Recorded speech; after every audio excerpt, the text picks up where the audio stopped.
Decía el doctor Martin Luther King Jr. hace casi 60 años, el fin último es la reconciliación, el fin es la redención, el fin es la creación de la comunidad amada. Sean bienvenidos y bienvenidas a un espacio más, un día más, del espacio dentro del mostrador de Ezequiel López, que es Encuentros en Primera Persona. Si hay una persona que ha hecho de esta máxima de Luther King, el hijo, el junior, su forma de vida, es nuestro invitado de hoy. Licenciado en Derecho por la Universidad Complutense de Madrid, Javier Pironguelli Fernández ha dedicado su carrera a la abogacía desde el 2010, especializándose en Derecho Penal, Penal Económico, Menores y Derecho Penitenciario. Su compromiso con la justicia y la mediación se refleja en su membresía en el registro de mediadores en el área de mediación penal. Actualmente, Javier preside la Asociación de Justicia Restaurativa, Caminos Restaurativos, donde promueve el diálogo, la mediación en el ámbito penal, con el objetivo de facilitar una reparación efectiva del daño entre las víctimas, los victimarios y la comunidad en general. Con despacho ubicado en Gran Canaria y Madrid, Javier ofrece sus servicios a nivel nacional, aportando su experiencia y dedicación a cada caso que asume. Su enfoque integral y humano en la práctica del derecho le ha permitido consolidarse como un referente en su especialidad. Me van a permitir una licencia porque el programa, esta sección dentro del mostrador de Ezequiel López, estaba planteado para encuentro en primera persona con mujeres. Sin embargo, dada la trascendencia, el tema y la persona que traemos hoy, hemos querido, tanto Ezequiel López como yo, pues hacer aquello de la excepción de la regla, y hemos traído a Javier Pironguelli Fernández, que además de abogado es amigo. Javier, como siempre comenzamos esta tertulia, ¿quién es Javier Pironguelli Fernández? Bueno, primero te quería agradecer, Gregorio, el que yo sea esa excepción de la regla. Me siento muy afortunado de estar aquí, de poder explicar lo que es, o lo que has adelantado que va a ser la justicia restaurativa. ¿Quién es Javier? Pues mira, Javier es una persona como otra cualquiera. Javier es una persona con sus inquietudes, con sus pasiones, una persona normal. Una persona normal. Sin embargo, como persona normal, para llegar a donde has llegado, porque además conozco, y no es tema para tratarlo ahora, que tú has defendido a muchos personajes públicos, sobre todo en la península, de gran reconocido a nivel social, ¿qué miedo has tenido llevando la abogacía a esos niveles donde te han visto involucrado en programas de televisión, en defensa de personajes públicos como los que has defendido? Miedos. El miedo a la abogacía es el de siempre, que es el cargar con la responsabilidad de la vida de una persona, de cual que sea una persona famosa, que sea una persona pública o que sea una persona anónima, ¿no? Tú al final estás jugando con años de una persona. Estás jugando ya sea porque lo defiendes y le pueden pedir de X años de prisión, o porque estás defendiendo a la víctima, en el cual se puede ver que quizá pues, su agresor pues, puede salir en libertad, ¿no? Entonces al final el miedo que tienes es la mochila de ser responsable de un episodio muy importante de la vida de una persona, ya sea como victimario o como víctima. Mira, Javier, y los sacrificios personales, las preguntas estas son las tres primeras que siempre se le hace a todas las invitadas que llegan al programa. No hablamos del techo de cristal porque tú eres varón y evidentemente nosotros no tenemos techo de cristal, pero llegar hasta a donde estamos ahora, ¿qué sacrificios personales? Porque sabes que has tenido alguno para llegar hasta ahora. Tú ahora estás en Telde. Hace pocos años estabas en Madrid.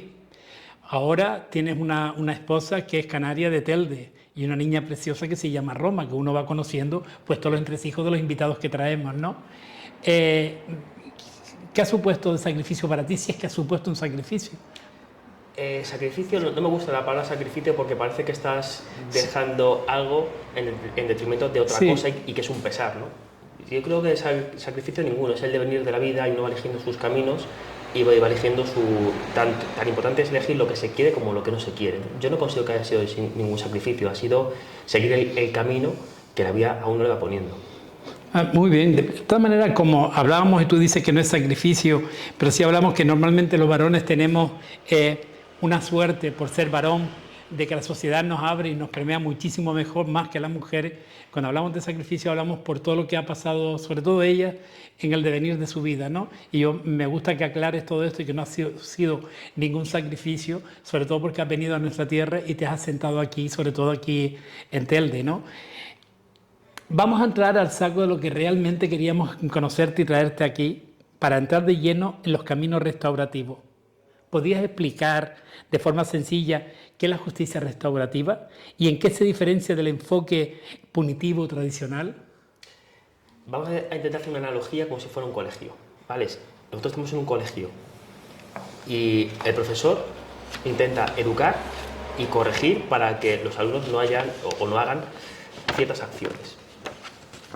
Si el profesor mantiene una actitud que es muy castigadora y en lugar de intentar evitar que haya una conducta mala por parte de los alumnos, se centra más en el castigo, ahí tenemos, si hacemos una analogía con el Estado, que el Estado tiene una actitud más punitiva y se centra más en el castigo que en la reinserción o en la prevención del delito. Si, por contra, este profesor o esta profesora lo que intenta es comprender por qué quizás su alumnado puede cometer ciertos actos que no están permitidos y ve cómo se puede evitar y cómo se puede juntar entre el que lo ha sufrido y el que lo ha hecho, ahí estaríamos con una justicia restaurativa, ¿vale? Esto es un ejemplo muy básico de lo que es. ¿Qué se pretende evitar?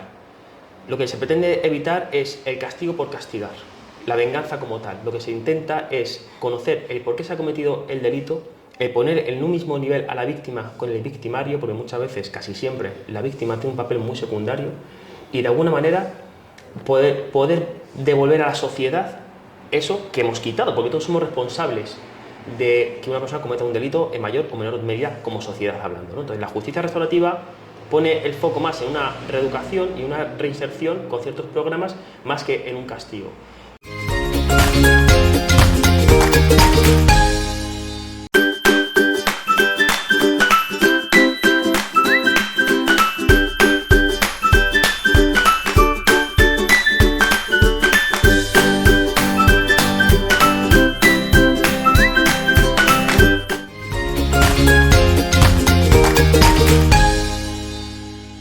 Y tenemos un ejemplo muy claro que son el sistema que podemos estar viendo en las prisiones sudamericanas, por ejemplo, o de Centroamérica, o incluso en las norteamericanas, a las prisiones de los países nórdicos, ¿no? Un ambiente muy carcelario, muy delincuenciario, lo que atrae más delincuencia. Nos vamos a una prisión de un modelo nórdico y vemos que esas prisiones no son tan carcelarias como son, por ejemplo, las de Norteamérica o Centroamérica, sino que parecen más como unas residencias. El índice de delitos en los países nórdicos son muchísimo más inferiores que los otros que he mencionado. Entonces, ahí vemos que el foco consiste en una reeducación y una reinserción y no en un castigo por una venganza. Oye, todo este conocimiento, todo esta, que has ido adquiriendo a lo largo de los años, que yo sé también que eres mediador y que de hecho has estado en centros de menores, ¿esto de aplicación a todo eso, de lo que está ocurriendo en los centros de menores, que ha saltado la alarma en Gran Canaria, en algunos sitios, por tener centros de menores y han ocurrido cosas? Y tú que conoces eso, porque además has estado dentro y además tú eres mediador, ¿la justicia punitiva se aplica mucho más en estos centros también de menores que la restaurativa? Sí, ahora mismo la restaurativa prácticamente no se aplica. Tenemos que tener en cuenta que la justicia restaurativa es algo muy novedoso. Ya la modificación de la ley de enjuiciamiento, la ley orgánica 1/2025, que entró en vigor el año pasado, sí, ya abrió la puerta a legislar con algo concreto sobre justicia restaurativa, pero antes eran todo pues una especie de experimentos que se hacían de alguna manera u otra por analogías de ciertos artículos. Por desgracia no se aplica, y en los menores es mucho más interesante que los adultos. En los menores, que al final están en una fase de su vida, que se están desarrollando, que son muchísimo más esponjas y que son más permeables a las situaciones del día a día, es donde más se tiene que hacer esa justicia restaurativa, porque mucho menor comete delito por el ambiente en el que está, y es muchísimo más fácil ofrecerle una alternativa, ofrecerle una conciliación en los delitos cometidos, que castigarlo y esperar que cumpla su pena y que se vaya y que luego siga en el programa de mayores de edad. Oye, ¿qué principio filosófico y qué valores son los que sustenta lo de la justicia restaurativa? La reparación, el diálogo, la reinserción, la responsabilidad activa. Son valores que humanos, ¿no? Claro. Son términos humanistas, que es lo que habla. O sea, estamos en una sociedad que cada vez se habla más para decir y no para escuchar, ¿no? Hablamos y no escuchamos al otro. Y por desgracia es un reflejo que vemos en todos los días, en los trabajos, en el día a día, en nuestras relaciones. Lo que necesitamos es hablar para ser escuchados y para escuchar a la otra persona. Y se han perdido cosas muy importantes como es la empatía, el ponerse en la piel de la otra persona y el poder también conocer y el poder perdonar. Porque muchas veces que hay ciertos delitos que se cometen y no sabemos por qué una persona ha cometido, y aquí yo no hablo de agresiones sexuales, ni hablo de asesinatos, hablo pues, de ciertos delitos muy menores que se cometen pues, por alguna adicción a una sustancia, por un estado de necesidad, no tengo para comer y tengo que robar. Tenemos que comprender un poco más al ser humano y qué le ha llevado a ese ser humano a llegar a ese punto en el que está. O sea que la justicia restaurativa sí está impregnada de filosofía y de valores humanos para entenderla y sobre todo aplicarla en esa situación que tú estás planteando. Para mí es la evolución del ser humano como sociedad y es la única forma de poder intentar bajar el índice delincuencial que existe. Que existe. ¿Y dónde encaja la justicia restaurativa dentro de nuestro sistema jurídico actual? Ahora mismo... Yo sé que hubo la modificación el año pasado, sí, como tú bien dices. ¿Dónde encaja eso?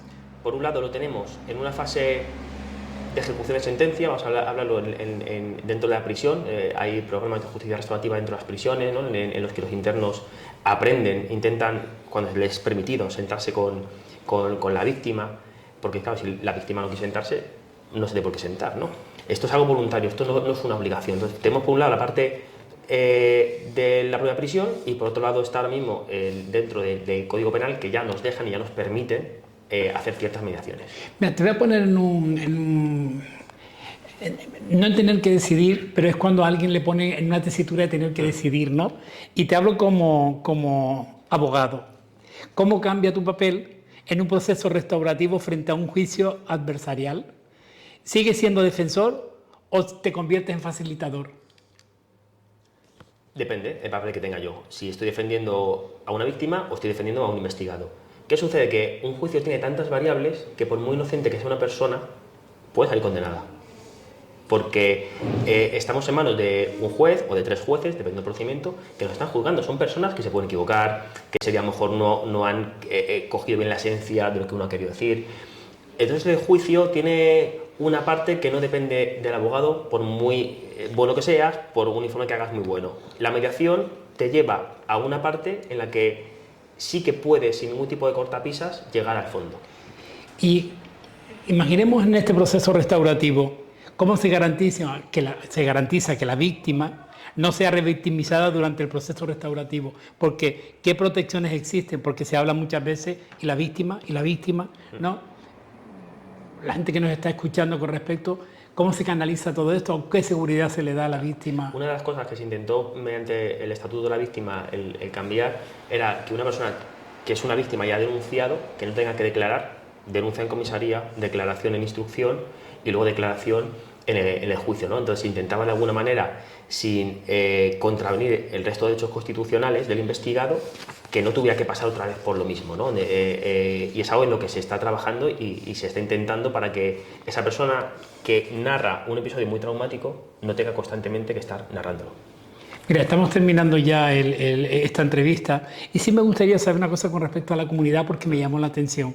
Cuando se habla de ¿la comunidad realmente tiene un rol activo o es más un concepto teórico? ¿Quién representa a la comunidad en la práctica cuando se habla en la justicia restaurativa?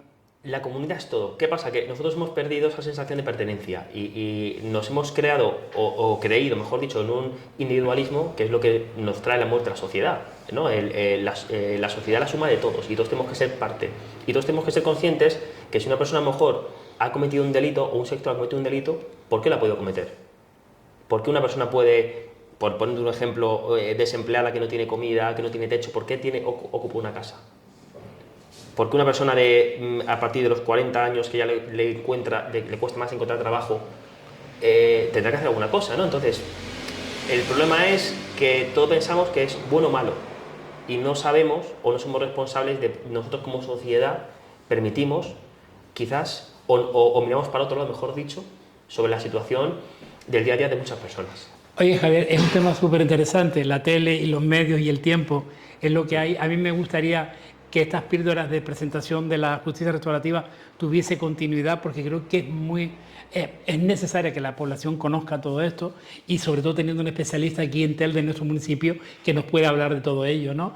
El tiempo es el que es. Yo te agradezco muchísimo que te hayas acercado al mostrador de Ezequiel López para hacer esto, también como amigo, porque al fin y al cabo nos conocemos y